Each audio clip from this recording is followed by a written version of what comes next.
जब से तुम आए हो मैं मुश्किल से ही सोया हूँ। सो फ्रेंड्स, यहाँ पर इससे कहना चाह रहा है कि जब से तुम यहाँ पहुँचे हो मैं मुश्किल से ही सोया हूँ। इसे इंग्लिश में बोलेंगे I have बेयरली slept since you arrived. I have बेयरली slept since you arrived, यानी जब से तुम आए हो मैं मुश्किल से ही सोया हूँ।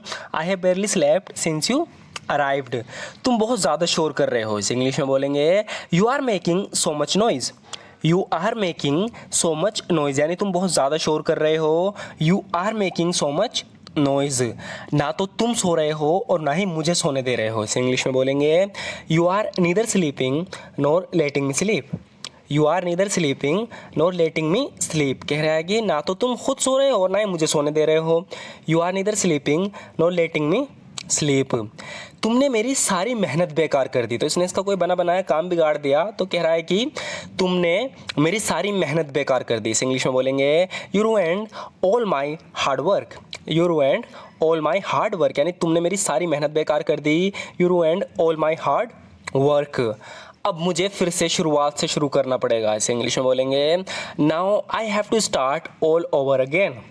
Now I have to start all over again. इस तरीके से हम बोलते हैं ना कि अब मुझे फिर से शुरुआत से शुरू करना पड़ेगा। Now I have to start all over again.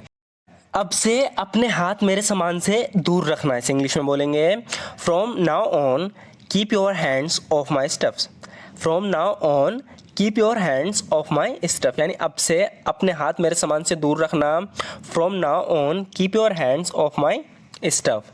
इस बार तुमने हद पार कर दी। इसे इंग्लिश में बोलेंगे this time you have crossed the line. This time you have crossed the line, यानी कि इस बार तुमने हद पार कर दी। This time you have crossed the line. उसको पकड़वाने की बजाय तुमने उसकी भागने में मदद की। तो किसने मदद की? जिसको जेल में जाना चाहिए तो उसकी इसने मदद की। तो कह रहा है कि उसको पकड़वाने की बजाय तुमने उसकी भागने में मदद की। इसे इंग्लिश में बोलेंगे you helped him escape instead of turning him in.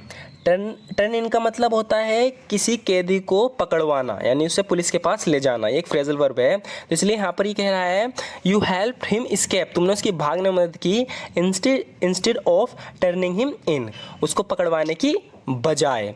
इसके लिए तुम जेल जाओगे। कह रहा है कि you will go to jail for this. You will go to jail for this, यानी इसके लिए तुम जेल जाओगे।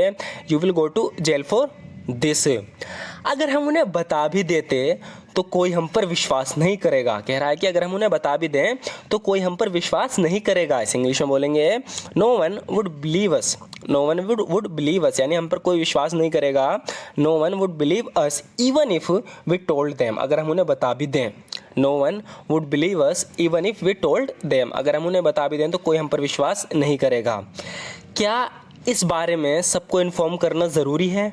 इस इंग्लिश में बोलेंगे is it necessary to inform everyone about it. Is it necessary to inform everyone about it, क्या इस बारे में सबको इन्फॉर्म करना ज़रूरी है?